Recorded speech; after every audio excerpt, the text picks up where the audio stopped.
ሴት መቀያየር እኮ ጅልነት ነው እንጂ እውቅና አይደለም። ሲጀመር አብርሃም በሕግ መጠየቅ አለበት እየተባለ እየተወራ ይገኛል። ሰላም ጤና ይስጥልኝ። በመላው ዓለም ለምትገኙ የእሙ አይመን ቤተሰቦች እንዴት ናችሁ? ሰላም ፍቅር አብዝቼ ለእናንተ ተመኘው። ሀሳብ አስተያየታችሁ ኮሜንት ስር ላይክ ሼር በማድረግ ከጎኔ እንደምትሆኑ ተስፋ አደርጋለሁኝ። አብርሃም ከአዲሱ ፍቅረኛው ጋር ለማስተዋወቅ ሚዲያው ይዞ መጥቷል። አብዛኞቻቸው ኮሜንታተሮች አብርሃም ጅል፣ አንተ ጅል፣ አንተ ቆሻሻ የማይሉት ነገር የለም። በዛ ላይ የሴት ልጅ እንባ እሱ አንድ ቀን ይደፋዋል። 100% እርግጠኛ ሆኜ የምናገረው ነገር የሩታ እንባ አልደፋውም፣ የሄርሜላ እንባ አልደፋውም፣ የሶስተኛውም ልጅ እንባ ሊደፋውም ላይደፋውም ይችላል። ነገር ግን በእርግጠኝነት ሴት መቀያየር ጅልነት ነው እንጂ እውቅና አይደለም ሲጀመር ማለት ነው። ወይም ሴት መቀያየር መድኃኒት አይደለችም ማለት ሴት መድኃኒት አይደለችም እና ሴት በመቀያየር አንተ የምታገኘው ነገር ምንም ነገር የለም። ነገ የምትጸጸትበት እንባ የምታለቅስበት ጊዜ ይመጣል። ውዶችዬ እናንተስ ምን ትላላችሁ? በአብርሃም ጉዳይ ይሄ መስሎ መጥተዋል። በጣም ነው የኔ በጣም እኔ እንጃ አላቅም።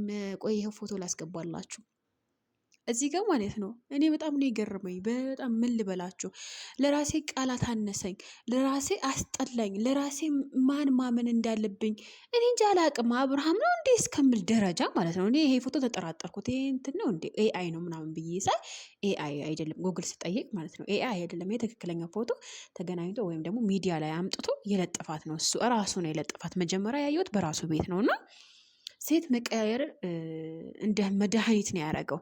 ሴት መቀያየር ጅልነት ነው እንጂ በእርግጠኝነትም እውቅና አይደለም። በነገራችን ላይ ይሄ ወርዶ ሄዶ ሄዶ ሄዶ አንተን በእርግጠኝነት 100% አንተ እንደሚደፋህ ማለት ነው። በእርግጠኝነት ጠብቅ፣ ጊዜ ጠብቅ ማለት ነው። ጊዜ ነው እንጂ በነገራችን ላይ በደል የተበደለ ሰው ወይም ደግሞ በዚህ ዱንያ ላይ የተበደለ ሰውና ያ ይምባ ያለበት ሰው ሄዶ ሄዶ አይቀርም፣ ግን ትዕግስት ይፈልጋል ማለት ነው። እና እዚህ ጋር የሄርሜላም እንባ አልበቃህም፣ የሩታም እንባ አልበቃህም። የሶስተኛ ልጅ እንባ ለማስለቀስ ከሌላ ሴት ጋር አንተ ምን ብለህ በእንደዚህ ሁኔታ ኦኬ። ዩቲዩብ ለመክፈት እኮ ዩቲዩብ ለመክፈት ወይም ደግሞ ወደ ዩቲዩብ ለመምጣት ዩቲዩብ ለመስራት ከፈለገች ልጅቷ ራሱ እኮ ማለት ነው በቀላሉ ሁኔታ እኮ ከእናንተ ጋር የሰራ ሰው ትውቅና ያገኛል። አመትም አይሞላውም፣ አመትም ወርም አይሞላውም፣ ትውቅና ያገኛል ማለት ነው። እውነት ለዩቲዩብ ከሆነ እሺ።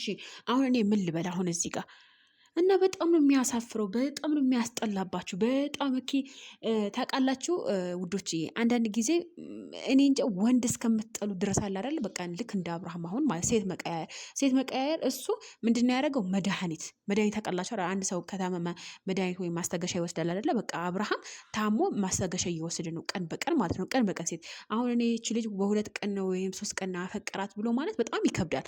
ለምን ትላንትና እንደተናገረው አብርሽ እኔ ከሌላ ሴት ጋር ህይወት ጀምሬያለሁ፣ ከሌላ ሴት ጋር ህይወቴ ቀጥያለሁ ብሏል። እና በ2 ቀን እንዴት ሊወዳት ቻለ? ያልገባኝ ጥያቄ ነው። እና እናንተ ከገባችሁ ማለት ነው እንዴ በ2 ቀን ወይም በ1 ቀን ሰው ፍቅር ይዘዋል እንዴ?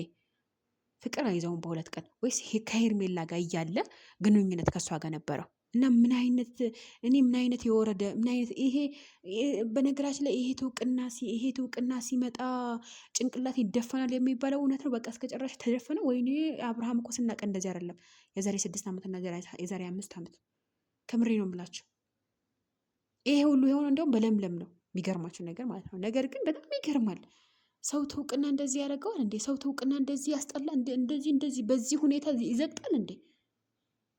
ኧረ ቢስሚላ። እኔ በጣም ነው የገረመኝ ወላሂ፣ ቃላት የለኝም። እኔ ምን ማለት መናገር እንዳለብኝ ራሱን አላውቅም።